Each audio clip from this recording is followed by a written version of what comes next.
Hello students तो आज हम जो टॉपिक स्टार्ट कर रहे हैं वो है मौर्य उत्तरकाल। ठीक है, पिछली वीडियो में हमने मौर्य काल जो है वो कंप्लीट डिटेल में पढ़ा था।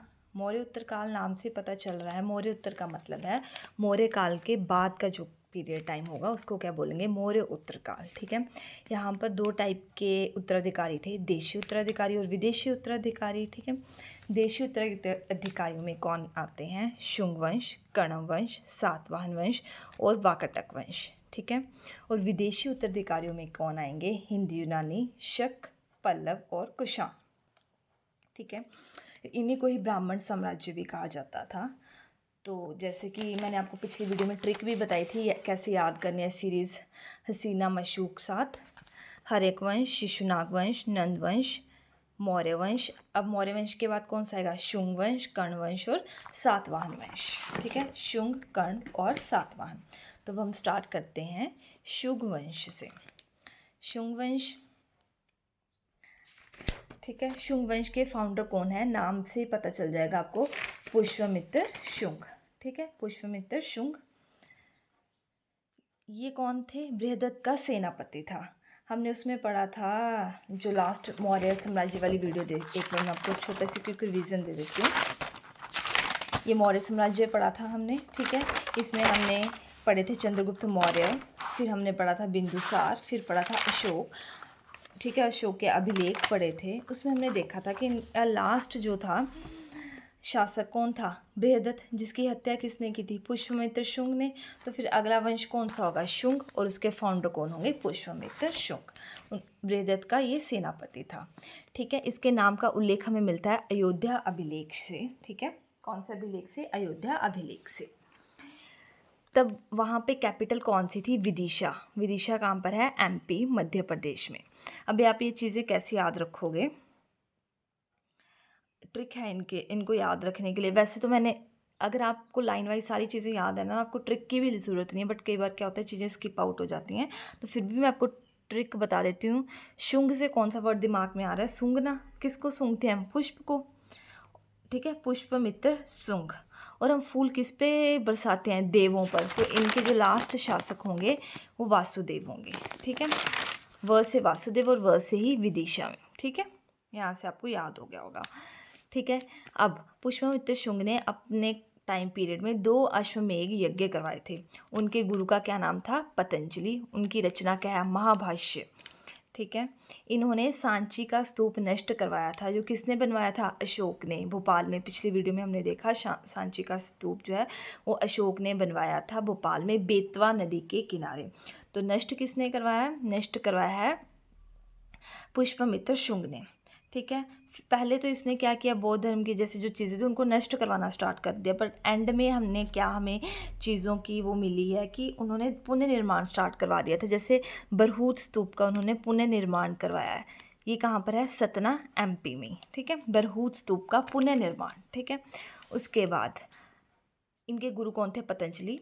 अग्निमित्र, अग्निमित्र के बारे में ये चीज़ आपने याद रखनी है कि इनके प्रेम नेक्स्ट पुष्यमित्र शुंग के बाद कौन बैठा गद्दी पर, अग्निमित्र। अग्निमित्र के प्रेम संबंध है मालविका से। मालविका कौन है, मालव देश की राजधानी। इसका वर्णन कहाँ पे मिलता है, मालविका मित्रम। किसकी बुक है, कालिदास की। और कालिदास को हम इंडियन शेक्सपियर भी बोलते हैं। इनके लिए मैंने आपको बुक्स, जैसे मैंने यहाँ पे भी बताई ना बुक, इन ये वाली पतंजलि, महाभाष्य, मालविका की, कालिदास, इन सभी की मैंने बुक्स की आपको ट्रिक एक अलग से वीडियो में बनाई है, शायद पार्ट 1 है वो हिस्ट्री क्लास का, उसमें आप देख सकते हो। ठीक है, पुष्यमित्र शुंग के बाद अग्निमित्र, वसुमित्र, व्रजमित्र। ठीक है, भागवत मेन जो आपको याद होना चाहिए, फर्स्ट एंड देन लास्ट शासक। भागभद्र के बारे में आप ये याद रख लो कि इसके समय विदिशा में हिंद यूनानी शासक एंटियालिकट्स का राजदूत हेलियोडोरस पहुंचा था। तो किसके टाइम पहुंचा था, भागभद्र के टाइम। और कौन से वंश में, शुंग वंश में। इसने ये एक फर्स्ट ऐसा शासक था, है ना, हिंद यूनानी शासक था जिसने भागवत धर्म स्वीकार किया था और विदिशा में गरुड़ स्तंभ की स्थापना की थी। गरुड़ स्तंभ की स्थापना विदिशा में किसने की थी, हेलियोडोरस ने। ठीक है, उसके बाद लास्ट जो है वो है देवभूमि। ये अंतिम शासक था। ठीक है, अंतिम शासक कौन था, देवभूमि। और इनका मंत्री कौन था? वासुदेव। इनके मंत्री ने ही इनकी हत्या कर दी थी।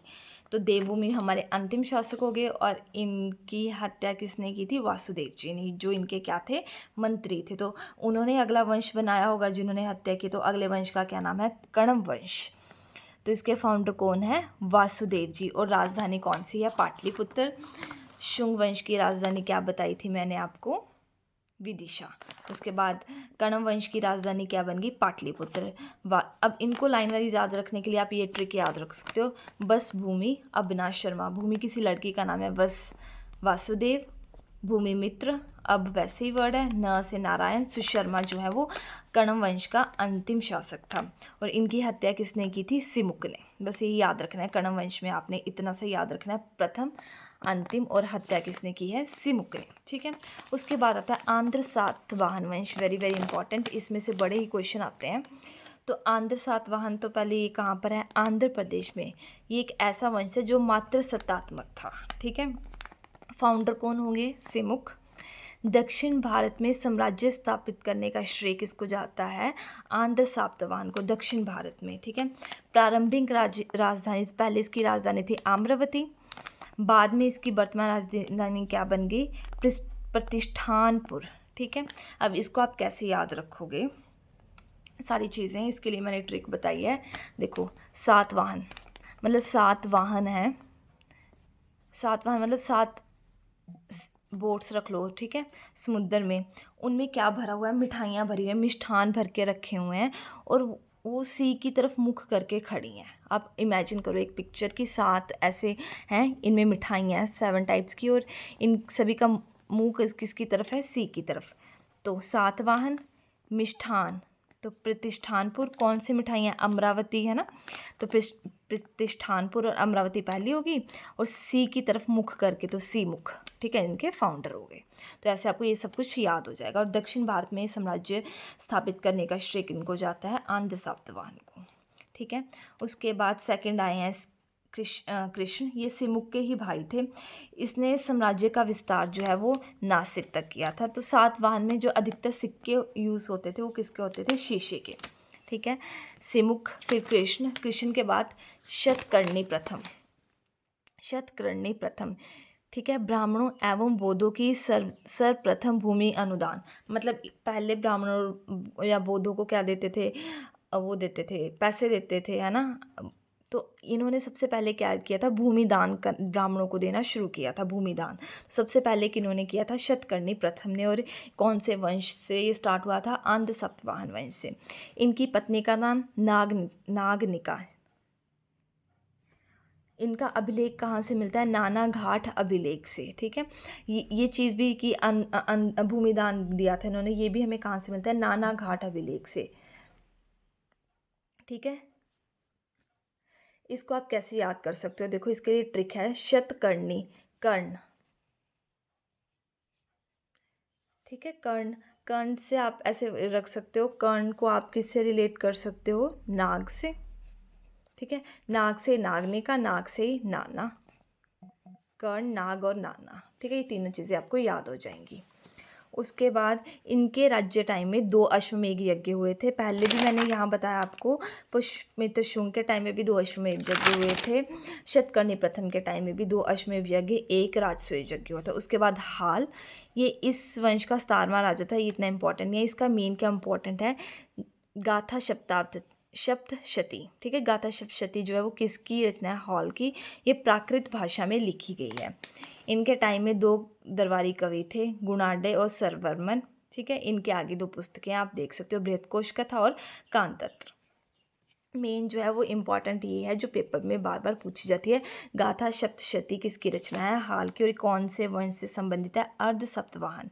उसके बाद नेक्स्ट आते हैं गौतमी पुत्र शतकर्णी। इस वंश का एक ऐसा पहला राजा था जिनके नाम के साथ माता के नाम का उल्लेख होता है, गौतमी पुत्र शतकर्णी। तो पता चलता है कि किसके पुत्र हैं? ये गौतमी के। ठीक है। इनको अलग अलग उपाधियाँ दी गई हैं, पर्वतों का स्वामी, आदित्य ब्राह्मण, वेदों का आश्रयदाता, वर्ण व्यवस्था का रक्षक। ठीक है। उसके बाद आते हैं यज्ञश्री शतकर्णी। इन्होंने सिक्कों पर यलयान का चित्र अंकित किया था। कि इन्होंने यज्ञश्री शतकर्णी ने सिक्कों पर यलयान का चित्र। ठीक है। उसके बाद सातवाहन वंश के बारे में हम पढ़ेंगे। इनकी राजकीय भाषा प्राकृत, लिपि भ्रामरी, समाज मात्र सत्तात्मक, शीशे एवं पोटीन के सिक्के मिले हैं। सर्वप्रथम ब्राह्मणों को भूमि अनुदान करवाया है। उत्तर भारत एंड दक्षिण भारत के बीच एक सेतु का कार्य किया है। किसने? उत्तर भारत और दक्षिण भारत के बीच एक सेतु का कार्य किसने किया? सातवाहन वंश ने। उसके बाद ये छोटे से हैं, एक बार देख लो। अभीर वंश, इसके फाउंडर ईश्वर सेन और प्रमुख केंद्र नासिक। अभीर से वर्ड याद रखोगे आभारी। तो किसके आभारी होते हैं हम? ईश्वर के, कि हमें लाइफ दी, और लाइफ में हम, लाइफ कैसे है हमारी? सांसें हैं, है ना, तभी चल रही है ना लाइफ। सांसें कहाँ से लेते हैं? नाक से। तो नाक से नासिक, ईश्वर सेन और आभीर। ठीक है। इक्ष्वाकु वंश, तो इसके फाउंडर है श्री शांत मूल। इक्ष्वाकु, दो वर्ड आएंगे। इच्छा से बोलना, एक होता है इच्छा से बोलना। इच्छा से वही व्यक्ति बोलते हैं जो शांत होते हैं। हम वैसे जो बड़ बातें लोग होते हैं वो तो बोलते रहते हैं, लेकिन इच्छा से कौन बोलते हैं? जो शांत होते हैं। तो श्री शांत मूल इनके क्या हो गए? फाउंडर हो गए। उसके बाद वाकाटक वंश है, इसके फाउंडर है विंध्य शक्ति। व से वाकाटक, व से विंध्य, विंध्य शक्ति। कैपिटल है नंदीवर्धन। कहाँ पर है ये? नागपुर में। राजचिन्ह क्या है? सिक्कों में गंगा की आकृति का अंकन हुआ था। ठीक है। प्रथम की उपाधि दी थी प्रथम। उसके बाद आते हैं विंध्य शक्ति के बाद कौन आते हैं? प्रभसेन प्रथम। ठीक है। इनको उपाधि किसकी मिली थी? महाराजा की। इन्होंने 4 अश्वमेध यज्ञ करवाए थे। जो आखिरी हुए हैं वो है प्रभसेन द्वितीय, जो अंतिम शासक हुए हैं, और इनकी रचना है सेतुबंध। सेतुबंध आप कैसे याद रख सकते हो? कि सातवाहन वंश में ही उत्तर भारत और दक्षिण भारत के बीच सेतु का कार्य करवाया था। और लास्ट कौन थे? प्रभसेन द्वितीय। तो लास्ट तो उन्होंने बंद कर दिया होगा ना, तो सेतुबंध। ठीक है, इनकी रचना होगी। विदेशी उत्तराधिकारी हम नेक्स्ट वीडियो में करेंगे। पहले आप इतना रिवाइज कर लेना जो आज हमने पढ़ा है। शुंग वंश, कण्व वंश, सातवाहन वंश और वाकाटक वंश। शुंग वंश के फाउंडर एक बार क्विक रिवीजन कर लेते हैं। पुष्पमित्र शुंग। कैपिटल कैसे याद रखोगे? सूंघना, किसको? पुष्प को। किस पे बरसाए? देवों पर। तो इसके अंतिम शासक कौन है? देवभूमि। और कैपिटल क्या है? विदिशा, एमपी। ठीक है। उसके बाद हमने किया कण्व वंश। इन्हीं के ही मंत्री ने हत्या की थी। कौन थे? कण्व से, ऐसे भी याद कर सकते हो, कण्व से कृष्ण। ठीक है। किसके पुत्र थे ये? वासुदेव के। तो कण्व से कृष्ण और वासुदेव इसके फाउंडर हो गए। बस भूमि, अबना शर्मा बस, भूमि मित्र नारायण और सुशर्मा जो इनके अंतिम। इनकी हत्या किसने की थी? सिमुक ने। सिमुक क्या हो गया? अर्ध सातवाहन का वंश। और इनकी राजधानी, यहाँ राजधानी क्या थी? पाटलिपुत्र। यहाँ अमरावती और प्रतिष्ठानपुर होगी। और सिमुक के आगे भाई कृष्ण राजगद्दी पे बैठा। फिर शतकर्णी प्रथम। हॉल की रचना बड़ी इंपॉर्टेंट है। गाथा सप्तशती, इसको आप कैसे याद कर सकते हो? इसकी ये ट्रिक है कि कोई गाथा सुनानी है। शतशती मतलब कि सदियों की गाथा है। बहुत लंबी गाथा होगी ना, तो वो कहाँ पे बैठ के सुनाओगे? हॉल में। सभी को कोई हमने गाथा सुनानी है जो सदियों की गाथा है, तो कहाँ सुनाओगे? हॉल में। तो हॉल की रचना कौन सी हुई? गाथा शतशती। ठीक है।